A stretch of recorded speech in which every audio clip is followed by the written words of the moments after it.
Bon, on a vu un peu quel est le rôle des différentes personnes qui sont venus défendre le RHDP, qui sont même au RHDP. On sait un peu qu'est-ce qu'ils font vraiment. C'est-à-dire tous ils sont au courant de la vérité, ils savent vraiment quelle est la vérité, mais comme il faut manger, comme ils savent que le pouvoir en place vraiment n'agit pas de façon conventionnelle, parce que on sait, voilà, c'est les prisons par-ci par-là, il y a d'autres cas où des gens sont morts, par exemple à l'Ino le Faso, il y a d'autres même peut-être qu'on ne sait même pas. Il y a des gens qui sont en prison et puis ils sont morts enchaînés par l'hôpital et tout ça. Voilà. Donc, chaque fois qu'on dénonce les trucs, ils viennent nous dire que le président avant lui a fait quoi. Non, tu n'as pas à venir juger toi ce que tu dois faire sur la base de ce que tu as fait. Ce que lui a fait ou il n'a pas fait, c'est son bilan à lui. Vous avez été avec lui dans son gouvernement, vous aujourd'hui vous dites non que vous n'êtes pas, vous n'avez jamais travaillé avec lui. Il n'y a pas de problème. Ça, on a compris.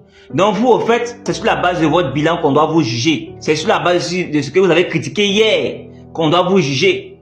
Parce que si on voit les mêmes choses aujourd'hui, c'est sur ça aussi on se base pour pouvoir vous critiquer aujourd'hui. Normalement, c'est comme ça. C'est très clair.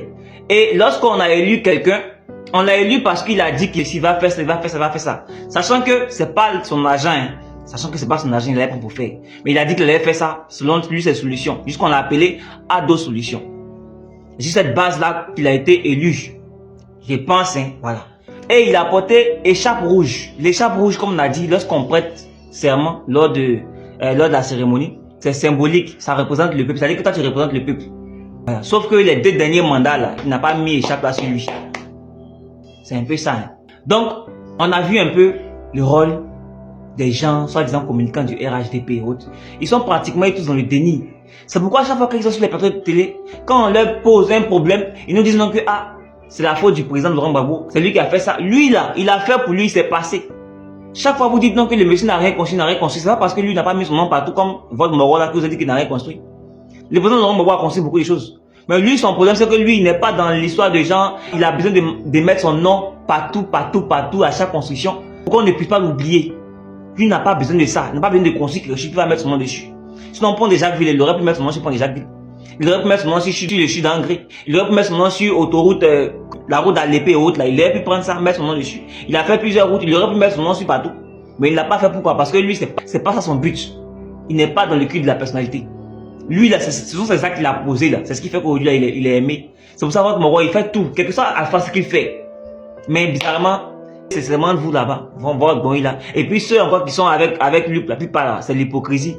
C'est l'argent mangé, c'est tout. Et le monsieur, il sait.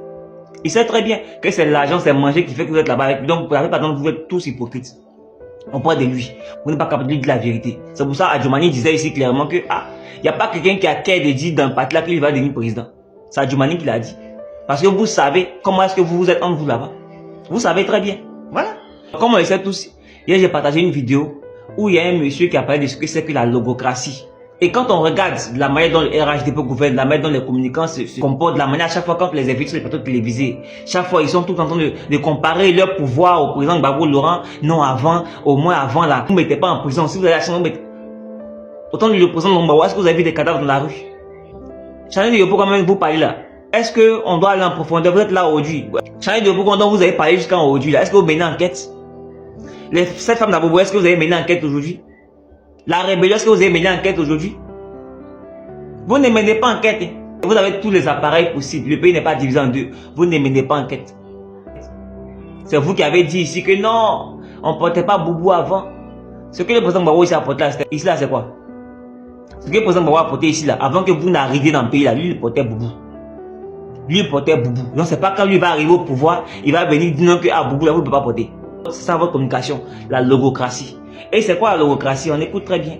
Du grec, logos, parole, et kratos, pouvoir. Est un régime où le pouvoir s'exerce par la parole, souvent détourné par le mensonge, créant un décalage entre les mots officiels et la réalité, menant à une perte de sens et potentiellement à une post-démocratie ou autoritarisme. C'est ce que vous faites aujourd'hui actuellement. Comme décrit par Clément Viktorovitch, cela inclut des formes historiques, théocratie, régime soviétique avec langue de bois, et des concepts modernes où le mensonge devient une stratégie de la communication politique courante, affaiblissant l'état de droit. Affaiblissant l'état de droit. Est-ce qu'on est dans l'état de droit? La loi en question là, vous prenez ça à votre guise. Ça dépend de vous. Non, quand c'est bon, ça vous arrange. Quand c'est pas bon, ça vous arrange pas. Lorsqu'on envoie une décision de justice qui vient de international, non, on est souverain. Mais quand ça s'applique à vous, quand c'est bon pour vous, là, non, on va appliquer. Ça, c'est l'état du droit, ça. C'est ce que vous faites, la logocratie. Concept clé de la logocratie, pouvoir par le verbe. Le langage devient l'outil principal de gouvernance, remplaçant l'action ou la vérité. Mensonge institutionnalisé. Utilisation systématique du mensonge et de la déloyauté dans la communication officielle. Déconnexion du réel. La parole officielle dicte ce qui devrait être plutôt que ce qui est, créant une surréalité. Perte de sens. Les mots perdent leur signification, rendant le débat public inefficace et sapant la démocratie, c'est ça. Lorsqu'on parle d'un problème clé là, on dit non, la société de la vie, là, voyez ce qu'il y a comme problème. On vient dire non, et autant du président Barou Laurent. Son temps est passé, c'est fini. Mais vous maintenant vous êtes là, qu'est-ce que vous faites pour pouvoir régler le problème? Société de la vie, vous avez parlé ça là. Autant du président Barou Laurent, selon vous, en 2008, les gens ont fait marche, non? Ils ont été tués d'après vous. On a vu dans votre marche même de 2008 là, il y avait des gens qui avaient roquette parmi eux. Vous n'avez pas parlé de ça? Ou bien, transition vers l'autoritarisme peut être un stade intermédiaire où le pouvoir s'éloigne du peuple, comme avec la langue de bois orwellienne ou le Big Brother. Échappe, ruban rouge, ça représente le peuple, mais les gens ne portent plus ça. Ça signifie quoi? C'est votre politique que vous faites là. C'est ce qui fait que le peuple est divisé. C'est ce qui fait que le peuple est divisé. C'est ce qui fait qu'ils sont endormis.